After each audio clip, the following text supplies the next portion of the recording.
ఓం మహాగణాధిపతయే నమః. ఓం గురుభ్యో నమః. ఓం శ్రీమాత్రే నమః. పరమేశ్వర స్వరూపమైనటువంటి జ్యోతిష, వాస్తు మరియు ఇతర అనేకమైనటువంటి శాస్త్రములను మనకు అందించినటువంటి మహర్షులకి నమస్కారం. హయగ్రీవ హయగ్రీవ హయగ్రీవేతియో వదేత్తస్య నిస్సరతేవాణి జహ్నుకన్యా ప్రవాహవత్. అరుణాం కరుణాతరంగితాక్షీం ధృతపాశాంకుశపుష్పబాణచాపాం అనిమాదిభిరావృతాం మయూకైః అహమిత్యేవ విభావయే భవానీం. శ్రీమాత్రే నమః. ప్రేక్షకులకి ఆ లలితాంబిక అమ్మవారి యొక్క అనుగ్రహం పరిపూర్ణంగా కలగాలని మనస్ఫూర్తి కోరుకుంటూ, ఈ యొక్క జూన్ మాసంలో ద్వాదశ లగ్నాల వారికి, లగ్నం తెలియని వారి రాసుల వారికి ఏ విధంగా ఉండబోతుంది, ఏ విషయాల్లో చాలా అద్భుతంగా ఉండబోతుంది, ఏ విషయాల పట్ల జాగ్రత్తగా ఉండాలి, మరియు మీరు చేసుకోవాల్సినటువంటి దేవత ఆరాధన ఏమిటి, దీనికంటే ముందుగా మనం అసలు గ్రహస్థితి ఏ విధంగా ఉంది. మీనంలో రాహువు కుజుడు ఉన్నారు కాబట్టి ఆ కుజుడు మేషంలోకి 2వ తేదీ నుంచి మారిపోతున్నాడు. చంద్రుడు మీనం నుంచి మొదలుపెట్టుకొని మళ్ళా కుంభం వరకు ఈ 4 రోజులు తిరుగుతాడు. అదేవిధంగా వృషభ రాశిలో రవి, బుధ, శుక్ర, గురు 4 గ్రహాలు కలిసి ఉన్నాయి. ఈ 4 గ్రహాలు కలిసి ఉండి 15వ తేదీకి రవి, బుధులు మిథునంలోకి మారిపోతున్నారు. 13వ తేదీకి శుక్రుడు మారుతున్నాడు. ఇక కన్యారాశిలో కేతువు, కుంభరాశిలో శని యొక్క సంచారం జరుగుతుంది. ఈ యొక్క గ్రహస్థితిని అనుసరించి ద్వాదశ లగ్నము మరియు రాశి వారికి ఏ విధంగా ఉందనేటువంటి చూద్దాం. కుంభలగ్నము, కుంభరాశి. కుంభం వారికి కనుక చూసుకున్నట్లయితే రాశిలో శని యొక్క సంచారం జరుగుతుంది. సర్వసాధారణంగా ఏంటంటే ఈ రాశి వారికి కొంచెం తల్లిగారి ఆరోగ్య విషయాల పట్ల కొంత జాగ్రత్తగా ఉంటూ ఉండాలి. బట్ ఈ శనికి సంబంధించిన దానం అంటే నువ్వులది దానం ఇస్తూ ఉంటే సరిపోతూ ఉంటుంది. ఏలినాడు శని ఒకటి నడుస్తుంది కాబట్టి కొంచెం మదర్ గురించి మానసిక స్ట్రెస్ పెరుగుతూ ఉంటుంది. అదేవిధంగా కొంత అధిక ఖర్చులు పెరగడం వల్ల. అయితే ఇక్కడ ఫైనాన్షియల్గా ఎట్లా ఉంటుంది ఏమిటి అని చెప్పి చూసుకున్నట్లయితే రకరకాల మార్గాల్లో ధనయోగం రావడము, ప్రాపర్టీస్ మూలంగా ధనయోగం రావడము, మరియు అదేవిధంగా చూసుకున్నట్లయితే కన్స్ట్రక్షన్స్ మూలంగా, రియల్ ఎస్టేట్ మూలంగా, పంట పొలాల మూలంగా ఇలా 4-5 రకాలుగా ధనయోగం కూడా రావడం జరుగుతుంది మీకు. కాకపోతే ఇక్కడ కొంత ఇన్వెస్ట్మెంట్స్ చేసేటప్పుడు కొంత జాగ్రత్తగా ఉండండి. అధిక ఖర్చులు అనేటువంటి మిమ్మల్ని కొంత స్ట్రెస్ని ఇస్తూ ఉంటాయి. ఎప్పుడైతే మీకు 4వ స్థానంలో ఉండేటువంటి గ్రహాలు 13వ తేదీకి 15వ తేదీకి, ముఖ్యంగా 13వ తేదీకి శుక్రుడు, 15వ తేదీకి రవి, బుధులు మారుతున్నాడో పంచమంలోకి, ఇది కొంతవరకు క్రియేటివ్ రిలేటెడ్ మూలంగా ధనయోగాన్ని, అదేవిధంగా మీరు ఇష్టపడిన వారితో వివాహం అవ్వడానికి సహకరించడము, ఇరు వర్గాల వారు అంటే ఇరు ఫ్యామిలీస్, ఇద్దరు ఫ్యామిలీస్ సహకరించడం అనేటువంటిది కొంతవరకు చూపిస్తుంది. కాకపోతే ఇప్పుడు ముహూర్తాలు లేవు, కాకపోతే మాట్లాడుకోవడానికి కొంతవరకు సక్సెస్ రేట్ని ఇస్తుంది కాంబినేషన్ అనేటువంటి చూసుకున్నట్లయితే. అలాగే మరొక విషయం ఏంటంటే ఇక్కడ అష్టమ స్థానంలో కేతు ఉన్నందుకు కాస్త పూర్వీకుల ఆస్తులకి సంబంధించినటువంటి విషయంలో కొంతవరకు తెలియని ఒక చిన్న చిన్న మిస్అండర్స్టాండింగ్స్ కానివ్వండి, ఏదైనా కొన్ని విషయాలు స్ట్రక్ అవ్వడం కానివ్వండి, ఇటువంటివి స్పష్టంగా గోచరిస్తున్నాయి. మరియు మరొక విషయం ఏంటంటే ఇక్కడ గమనించుకున్నట్లయితే 2వ స్థానంలో రాహు ఉన్నందుకు విదేశీ మూలకంగా ధనయోగాలు, మరియు ఈ డబుల్ ట్రాన్సిట్ అనేటువంటి 10వ స్థానాన్ని చూస్తుంది కాబట్టి ఉద్యోగ అవకాశాలు, అందులో పర్టికులర్గా టీచింగ్ రిలేటెడ్, యూపీఎస్ ఇట్లాంటివి కడుతూ ఉంటారు. ఇట్లాంటి వాటిల్లో ఏదైనా సరే కొంతవరకు మీకు ఫైనాన్షియల్ గ్రోత్ పెరగడము ఇటువంటివి బలంగా చూపిస్తున్నాయి. కాకపోతే ఈ రాశిలో ఏలినాడు శని నడుస్తుంది కాబట్టి ముఖ్యంగా మీరు మధ్యాహ్నం పూట స్త్రీలకి, చిన్నపిల్లలకి హెల్త్ ఇష్యూస్ ఉన్న వాళ్ళకి కాదని చెప్పేది, ఆరోగ్యంగా ఉన్నటువంటి వారు ఏలినాడు శని నడుస్తున్నప్పుడు ఎట్టి పరిస్థితుల్లో మధ్యాహ్నం పూట నిద్రపోకండి. సూర్యోదయానికి ముందే నిద్ర లేవాలి ఎప్పుడు కూడా ఏలినాడు శని ఉన్నవారు.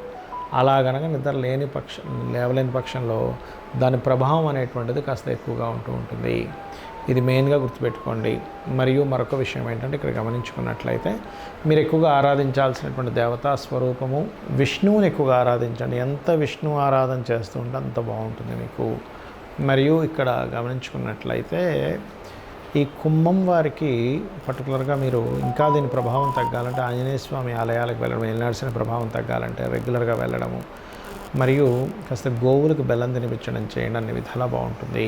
చాలామంది నన్ను అడుగుతున్న విషయం ఏంటంటే, ఏమండి జాతకం ఒకటే కాకుండా వాస్తుపరంగా ఫైనాన్షియల్ గ్రోత్కి ఎటువంటి జాగ్రత్తలు తీసుకోవాలని అడుగుతూ ఉన్నారు. ఎందుకంటే మనం జాతకం చూసుకుంటూ ఉంటాము, అక్కడ రావాల్సినంత ప్రోగ్రెస్ రాకుండా ఎక్కడో ఆటంకం అవుతూ ఉంటుంది. అంటే దాని అర్థం ఏమిటి, మనకి ఇంట్లో కూడా ఎక్కడో ఏదో దోషం చేస్తున్నాం, ఫైనాన్షియల్గా ఇరుక్కుపోతున్నాం అన్న ధనం మనం ప్రయత్నం చేస్తున్నంత ప్రయత్నానికి మన టాలెంట్కి తగ్గ ధనం రావట్లేదన్నా, లేకపోతే మనం ఏదైనా ఉద్యోగం చేస్తూ అక్కడ ప్రమోషన్స్ రాలేకపోతున్నా, మనం చేస్తున్న వ్యాపారంలో గ్రోత్ లేకపోతున్నా, ఎక్కడో మనం వాస్తుపరంగా కూడా మిస్టేక్ ఉంటుంది. అంటే ఎట్లా అంటే చిన్న ఎగ్జాంపుల్ చెప్తాను.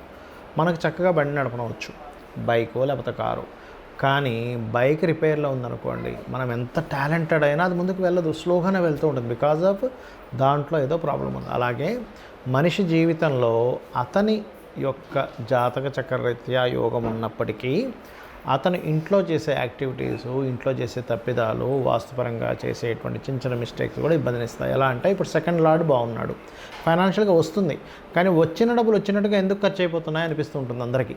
ఏమంటే మాకు డబ్బులు వస్తున్నాయండి, ప్రతి నెల 1,00,000 2 లక్షలు సంపాదిస్తాం, కానీ అంతే ఖర్చు అవుతుంది. అంటే కారణం ఏమిటి అంటే ఒకటే గుర్తుపెట్టుకోండి, మీ ఇంట్లో దక్షిణ నైరుతి అంటారు, దాన్ని ఇంగ్లీష్లో అయితే సౌత్ వెస్ట్. చాలామంది తెలియక ఏం చేస్తారంటే దక్షిణ నైరుతిలో ధనాన్ని తీసుకెళ్ళి పెడతారు. అదేమిటంటే మేము పెట్టట్లేదండి అంటారు ఎవరైనా అడిగితే. కానీ వాళ్ళకి తెలియని విషయం ఏంటంటే వాళ్ళ ఇల్లు కనుక ఇలా ఒక కామన్గా 360 డిగ్రీస్ ఉంటుంది కదా, మీరు నార్త్ వైపు కనుక యొక్క కంపాస్ పెట్టి చూసి కొంచెం ఇట్లా తిరిగింది అనుకోండి, ఏది ఆగ్నేయం వైపు తిరిగింది, నార్త్ సంబంధించింది, అప్పుడు ఏమైపోతుంది, ఆల్మోస్ట్ 350 డిగ్రీస్లోనో 340 డిగ్రీస్లోనో 345 348 ఏదో మొత్తం మీద అటు తిరుగున్నప్పుడు ఏమైపోతుంది అంటే మీ నైరుతి కాస్త దక్షిణ నైరుతిగా మారిపోతుంది తిరిగినందుకు. అప్పుడు ఏమవుతుంది, కామన్గా అందరూ ఏం చేస్తారు, బీరువా అక్కడ పెడతారు. ఏమండి మా పాత కాలం నుంచి మా నాన్నగారు అమ్మగారు అందరూ అక్కడే బీరువా పెడతారంటే అక్కడ బరువు ఉండాలి కాబట్టి బీరువా పెట్టి అక్కడ డబ్బులు పెడుతూ ఉంటాం, మనీ పెడుతూ ఉంటాం. దక్షిణ నైరుత్యో మృదయే పురుషత్యాగ మందిరం అని చెప్పాడు శాస్త్రంలో. డబ్బులు పెట్టమని ఎక్కడా చెప్పలేదు. మీకు అది దక్షిణ నైరుతి అయిపోయింది, మీరు నైరుతి అనుకుని డబ్బులు పెడుతుంటారు, బరువు ఉండాలి కదా అని బీరువా పెడతారు, డబ్బులు పెడతారు, బట్టలు పెడతారు, అన్నీ పెడతారు, డబ్బు నిలబడదు. అందుకని ఏం చేయాలి, పొరపాటున ఒకవేళ డిగ్రీస్ అటు తిరిగితే ఈ ప్రాబ్లం వస్తుంది. కాబట్టి మీ యొక్క నైరుతి గదిలో వాయువ్య మూల అంటే ఏంటి, మీ నైరుతి గదిలో నార్త్ వెస్ట్ మూల, నైరుతి గది ఉంటుంది కదా, ఇట్లా ఇది గది అనుకోండి, ఇది నైరుతి గది, ఇది తూర్పు, ఇది పడమర, ఇది ఉత్తరం. మన ఎడమ వైపు అంటే మనం సూర్యుడిని చూస్తున్నామంటే ఆ సూర్యుడిని చూస్తుంది తూర్పు, ఇంట్లో నుంచి సూర్యుడు ఉదయిస్తున్న వైపు. మన ఎడం చేతి వైపు ఉత్తరము, మన కుడి చేతి వైపు దక్షిణము, మన బ్యాక్ వెస్ట్, అస్తమించేసేది. ఈ మూలకి అంటే సౌత్కి వెస్ట్కి మధ్యలో మాస్టర్ బెడ్రూమ్ ఉంటుంది. ఆ రూమ్లో వాయువ్యము అంటే మళ్ళీ అదే రూమ్లోకి వెళ్తే మనం ఆ రూమ్లోకి వెళ్ళి నిలబడి సూర్యభగవాను చూస్తున్న డైరెక్షన్ నిలబడి మన ఈ మూల వైపు కనుక చూస్తే ఆ రూమ్లో నార్త్ వెస్ట్ అవుతుంది. అక్కడ మీరు లాకర్ పెట్టి డబ్బులు పెట్టండి. అప్పుడు మీకు తెచ్చిన డబ్బులు తెచ్చినట్టుగా నిలబడడం ప్రారంభం అవుతుంది. ఎందుకంటే అక్కడ మీకు గెయిన్స్ అండ్ ప్రాఫిట్ జోన్ ఉంటుంది. అలా కాదండి, కుబేర స్థానం ఎక్కడుందో చెప్పండి అంటే శాస్త్రంలో చెప్పినటువంటిది ఉత్తరం ఈజ్ కుబేర స్థానం. కానీ అందరికీ కుబేర స్థానంలో ధనం పెట్టడం కుదరదు. అందుకే మాస్టర్ బెడ్రూమ్లో ఈ ప్లేస్ చెప్పాను. కొంతమందికి కుదురుతుంది. ఎట్లాగా, వాళ్ళకి కనుక కుబేర స్థానం కరెక్ట్గా వాళ్ళకి ఉత్తరంలో వచ్చింది, అక్కడ ఏ హాల్ రాలేదు, మంచిగా ఒక రూమ్ వచ్చింది, అప్పుడు అక్కడ మీరు లాకర్ పెట్టుకోవచ్చు. కుబేర స్థానంలో ధనస్థానం కాబట్టి ఈ జాగ్రత్త మెయిన్గా తీసుకోవాలి. ఇంకొక మిస్టేక్ కూడా జరుగుతూ ఉంటుంది డబ్బులు నిలబడకపోవడానికి కారణం ఏమిటంటే ఆగ్నేయ దిశలో వాటర్ ఎక్కువ పెట్టేస్తారు, ఓవర్గా వాటర్ పెట్టేస్తారు, వాటర్ ట్యాంక్ పెట్టేస్తారు. ఏమవుతుంది, అగ్ని భాగం కదండి, అగ్ని ధనాన్ని ఇస్తుంది అని చెప్తుంది శాస్త్రం. అగ్ని ప్రదేశంలో తీసుకెళ్ళి మనం నీళ్ళు పెట్టాం, ఏమవుతుంది, అగ్ని చల్లబడిపోయింది, ఉత్సాహం తగ్గిపోయింది. ఎంత చేసినా సరే ఇంతే, నా లైఫ్లో ఎంత కష్టపడ్డా ఇంతే అని మనిషి ఏమైపోతాడు. అలాంటి గృహాల్లో నివసించేటప్పుడు కుటుంబం పట్ల కానీ లేకపోతే ధనం పట్ల కానీ అతను అంటే నిస్తేజస్సంగా, అంటే తేజస్సు లేకుండా ఏం సంపాదిస్తామండి, లేకపోతే ఏమి కష్టపడతామండి, ఎంత కష్టపడి ఇంతే కదా, నేను దీనికి ఎందుకు అనే ఫీలింగ్లోకి వెళ్ళిపోతాడు. దానివల్ల ధనం సంపాదించడం తగ్గిపోతుంది. అలాంటప్పుడు ఏం చేయాలంటే మీ యొక్క ఈ కిచెన్ బండ్ ఉంటుంది, బ్లాక్ బండ, అక్కడ చక్కగా దాని కిందని ఒకవేళ బ్లాక్ ఉంటే కనుక, గ్రీన్ ఆర్ రెడ్ ఉంటే నో ప్రాబ్లం, ఏమి మీరు చేయగలరు రెమెడీ. కానీ బ్లాక్ బండలే 90% ఆఫ్ పిల్లల్లో ఉంటాయి. స్టవ్ కిందనే ఒక చిన్న 2 గ్రీన్ కలర్ టైల్స్ పెట్టండి. బికాజ్ ఆఫ్ వాటరీ ఎలిమెంట్ అంటారు బ్లాక్ కలర్ని, వాటరీ ఎలిమెంట్ అక్కడ వచ్చేసింది, దాని మీద మీరు స్టవ్ పెట్టారు. సో ఈ జాగ్రత్త తీసుకోండి. వీలైనంత మటుకు కిచెన్ కొంచెం గ్రీనిష్ వచ్చేలా చూసుకోండి, ఎందుకంటే ఎయిరీ ఎలిమెంట్ రావాలి అక్కడ. అదేవిధంగా కిచెన్ దగ్గర మనకి బాల్కనీస్ ఉంటాయి, మనం సామాన్లు కడుక్కోవడానికో బట్టలు ఉతుకోవడానికి. అక్కడ వీలైతే చిన్న తులసి మొక్క కానీ లేదా కొన్ని మొక్కలు కానీ అక్కడ వీలైనంత మటుకు చేయండి. గ్రీన్ బల్బ్ ఒకటి పెట్టండి. అప్పుడు ఏమవుతుంది, మీకు ఈ కలరు అండ్ అక్కడ ఉండే ఎలిమెంట్, ఒక మొక్కని మీరు పెంచుతున్నందుకు మొక్కను ఎప్పుడైనా సరే నీళ్ళు పోసారో, కొన్ని మొక్కలు నాటారంటే అది అభివృద్ధిని ఇస్తుంది, గుర్తుపెట్టుకోండి. అది మంచి అభివృద్ధిని ఇస్తుంది. ఆ రకంగా ఎయిరీ ఎలిమెంట్ పెరుగుతుంది, ఫైనాన్షియల్ గ్రోత్ పెరుగుతుంది. దీంతోపాటు ఇంకొక జాగ్రత్త ఏమిటంటే, కుబేర స్థానం ఉత్తరం వైపు creamish, yellowish, goldenish, red colours ఉండనివ్వకండి. కంప్లీట్ ఒక వైట్ పేపర్ తీసుకుంటే ఎంత తెల్లగా ఉంటుందో అంత వైట్గా ఉండే పెయింట్ ఉండాలి నార్త్ వాల్కి. ఇంటి మొత్తానికి నార్త్ వాల్కి అండి, ఏ రూమ్కి ఆ రూమ్ నార్త్ కాదు, బాగా అర్థం చేసుకోండి. ఇంటి మొత్తానికి ఉత్తరంలో ఉండే గోడకి లోపల వైపు నార్త్ వాల్కి వేసుకోండి.